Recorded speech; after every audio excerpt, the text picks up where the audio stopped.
cordial boa tarde para todos.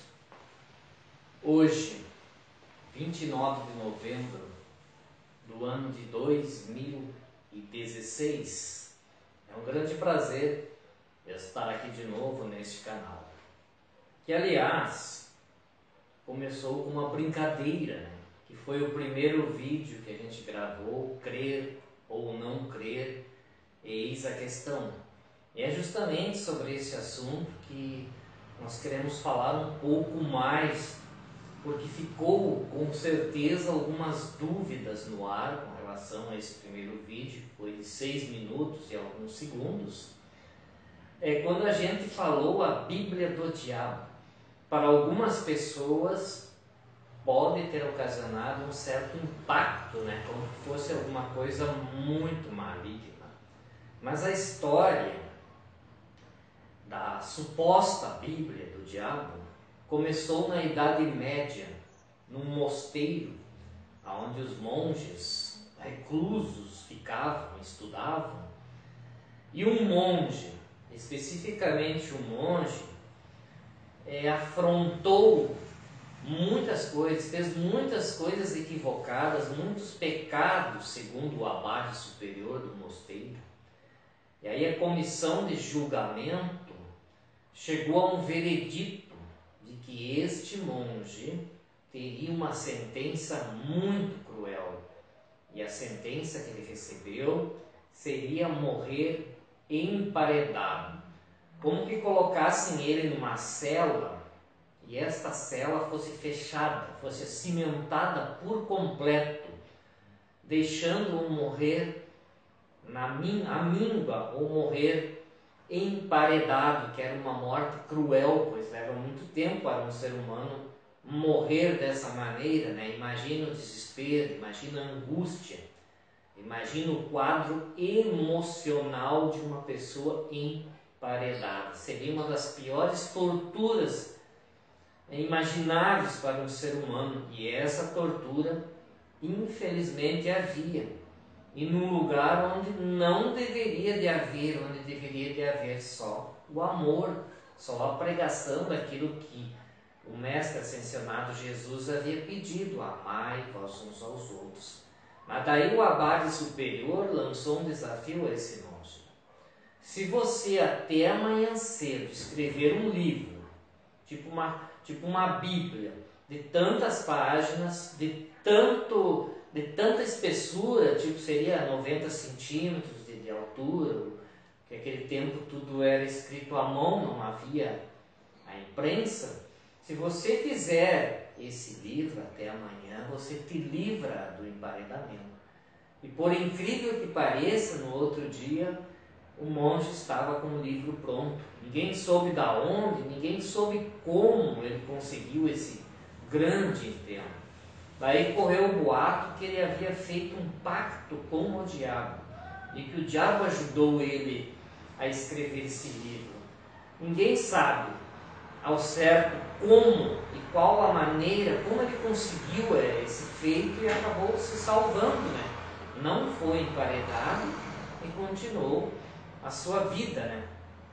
E aí se originou a lenda da Bíblia do Diabo. Então esse livro foi escrito, ou de uma maneira ou de outra, esse monge que ia morrer emparedado conseguiu a faceta de entregar no outro dia este livro.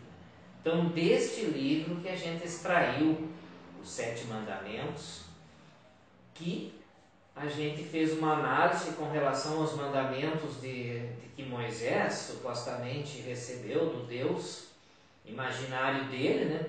E esses 7 mandamentos são mais coerentes, tem um QI, tem uma síntese mais evolutiva do que os 10 mandamentos que Moisés trouxe para o povo naquela época. Porque a maioria desses 10 mandamentos são éditos de autoenaltecimento. Pode-se contar, analisar que o Deus dos Hebreus, Javé, Jeová, ele perdeu um tesouro precioso em ficar se auto-enaltecendo a si próprio e não passar para nós coisas preciosas que nós poderíamos utilizar no dia a dia de hoje. Né? Porque foi coisas que, for analisar bem, não são profundos. Eles são coisas criadas pelo homem, do homem da época, com o raciocínio daquela época. Se fosse realmente éditos divinos, com certeza seriam grandes concílios, seriam grandes dádivas que nós estaríamos aproveitando muito mais do que esses mandamentos que foram com certeza uma produção humana. Uma das grandes partes que faltou nesses mandamentos, seria, se Deus, o Deus mesmo, tivesse falado, ele ia dizer: preservem a conexão de vocês para com os ideais da natureza. O povo da natureza existe e eles são os arquitetos deste planeta, eles que ajudaram esse planeta a se tornar realidade. E lá no início eles foram mestres carinhosos, os quais muito instruíram os seres humanos a descobrir o fogo, a descobrir as madeiras, qual que seria ideal para fazer as casas, de que forma seria feito essas casas, quais as ervas benéficas para a saúde e muitas outras coisas que provêm da conexão que os primeiros habitantes tinham com os seres da natureza. Depois que os missionários, depois que o Deus macho começou a falar mais alto, quem acredita em seres da natureza é considerado uma pessoa diabólica. Não faz muito tempo que uma apresentadora de televisão viu um ser da natureza, se não me falha, um duende, um gnomo, e certos religiosos vieram dizer que ela era uma criatura do diabo, porque viu um ser da natureza, nossos mestres, os seres que esperaram nós chegar nesse planeta, que nós éramos tão importantes para eles, que eles prepararam todo esse habitat, ou ajudaram a consolidar esse planeta lindo e perfeito por natureza. E no planeta Terra sempre houve catástrofes. Em todas as épocas foi necessário haver terremotos, remodelações nas crostas terrestres. E uma das coisas favoráveis, quando os seres humanos tinham essa conexão para com os entes da natureza, era o aviso para os seres humanos que naquele lugar, naquela época, em tal época, iria acontecer uma tragédia.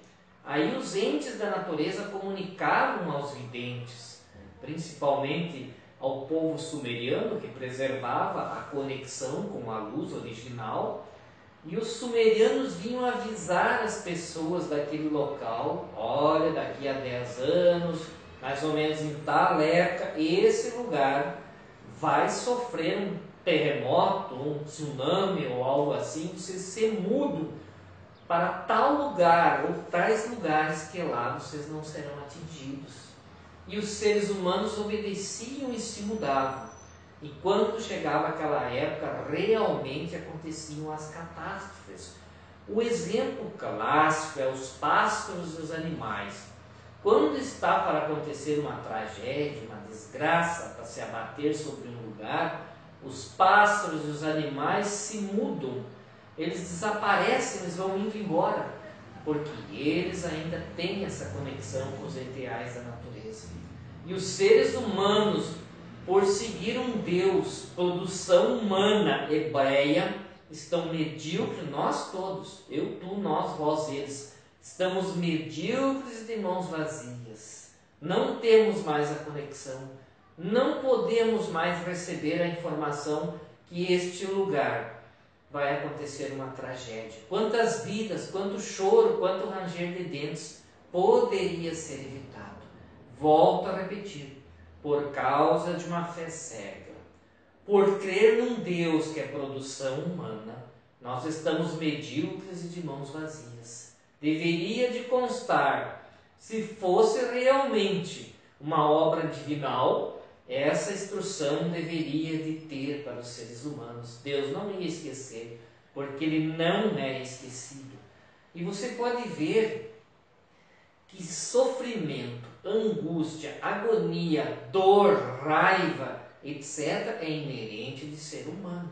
E o Deus que o ser humano criou, a imagem do ser humano, é um Deus que se irrita, é um Deus que tem raiva, é um Deus que se arrependeu de ter criado o homem. Se ele sabia os nossos passos de 20 mil anos para frente, como ele iria se arrepender?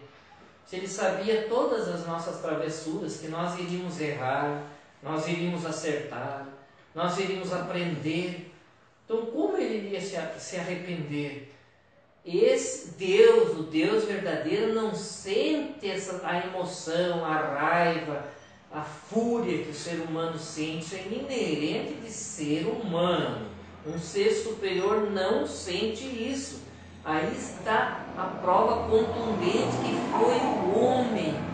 O homem criou esse Deus, não é o Deus que criou o homem. O homem criou a seu bel prazer para servi-lo, para dominar os seus irmãos. Outro mandamento que faltou: amai e protegei os animais, pois eles são criaturas feitas pelo mesmo Criador. Aí entra uma grande questão: consumir ou não consumir carne?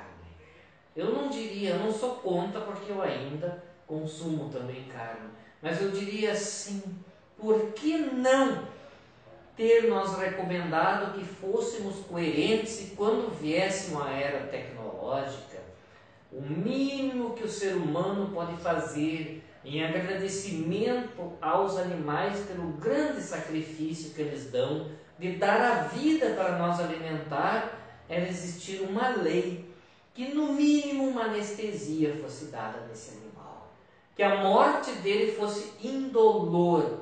A carne seria muito melhor para o consumo, porque quando o animal morre, o pânico, o medo, o ódio, a agonia da morte passa toda para a carne. E ali mais tarde muitas doenças inúmeras poderão vir a ocorrer no nosso sistema digestivo.